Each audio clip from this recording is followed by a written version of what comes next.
اگر نماز میں سورہ فاتحہ کے بعد سورت ملانا بھول جائیں اور رکوع میں چلے گئے تو کیا دوبارہ کھڑے ہو کر سورت پڑھنی چاہیے؟ کیونکہ میں نے سنا ہے کہ فرض کے بعد واجب کی طرف نہیں لوٹنا چاہیے۔ دیکھیں، اگر نماز میں سورہ فاتحہ کے بعد سورت ملانا بھول جائیں اور رکوع میں چلے جائیں تو رکوع سے دوبارہ لوٹنا چاہیے سورت کی طرف، سورت ملانی چاہیے اور پھر آخر میں سجدہ سہو کرنی چاہیے۔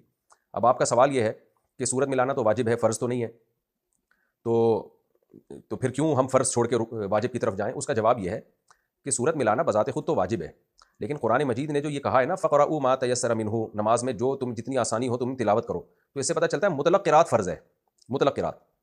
قرات کا مطلب یہ ہوتا ہے کوئی خاص مقدار اللہ نے واجب نہیں کی ہے، تھوڑا بھی پڑھ لو گے تو فرض ادا ہو جائے گا۔ تو اگر کسی نے چند آیتیں بھی پڑھ لیں تو اس کا فرض ادا ہو جائے گا۔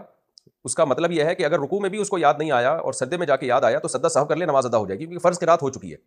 لیکن چونکہ مطلق قرات فرض ہے، اس کو کسی خاص متعین مقدار کے ساتھ خاص نہیں کیا جا سکتا، لہذا وہ جتنی تلاوت کرے گا تو وہ تلاوت بطور فرض ہی ادا ہوگی۔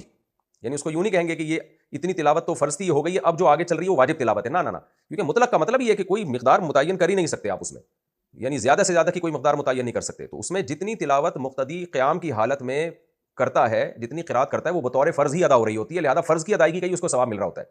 تو اب سورہ فاتحہ کے بعد جب وہ سورت ملائے گا تو وہ بھی بطور فرض ہی تلاوت ہوگی، یعنی وہی تلاوت فرض تلاوت ادا کرنے کا ثواب ملے گا جس کا قرآن نے اس کو حکم دیا فقرؤوا ما تیسر منہ میں۔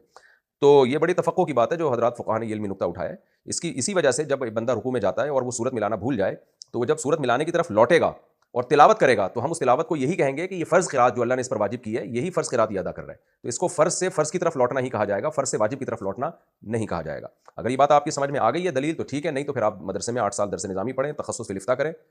تو پھر انشاءاللہ آپ کی سمجھ میں آ جائے گی، کیونکہ ہر بات ہر ایک کی سمجھ میں آنا ضروری نہیں ہے۔ مدرسوں میں علماء اس لیے بنتے ہیں کہ وہ فقہ کو پراپر وے میں پڑھتے ہیں، تو ان کو پھر فقہ کی دلیل بھی سمجھ میں آتی ہے۔ تو اگر سمجھ میں آ جائے ٹھیک ہے، نہیں آئے تو فی الحال آپ کے ذمہ علماء کی اتباع ہی لازم ہے۔ تو آپ اگر سورت ملانا بھول گئے یا رکوع میں چلے گئے، اٹھیں سورت ملائیں اور آخر میں سجدہ سہو بھی کریں آپ۔ اور اگر رکوع میں بھی یاد نہیں آیا، سجدے میں جا کے یاد آیا، بس پھر اب سجدہ سہو ہی ہے، کیونکہ آپ سے واجب چھوٹا ہے، فرض نہیں چھوٹا۔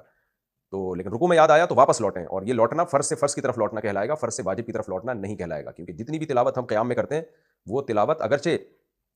یعنی ہم پہ فرض ہوتی نہیں ہے، کیونکہ چند آیتیں پڑھ کے فرض ادا ہو جاتا ہے، لیکن مطلق قرات فرض ہے، تو جتنی بھی ہم تلاوت کرتے رہیں گے وہ زبان سے بطور فرض کے ہی فرض کی ادائیگی ہی کہلائے گی، وہ کہ وہ فرض ہی ادا، وہ فرض قرات ہی ادا ہو رہی ہے۔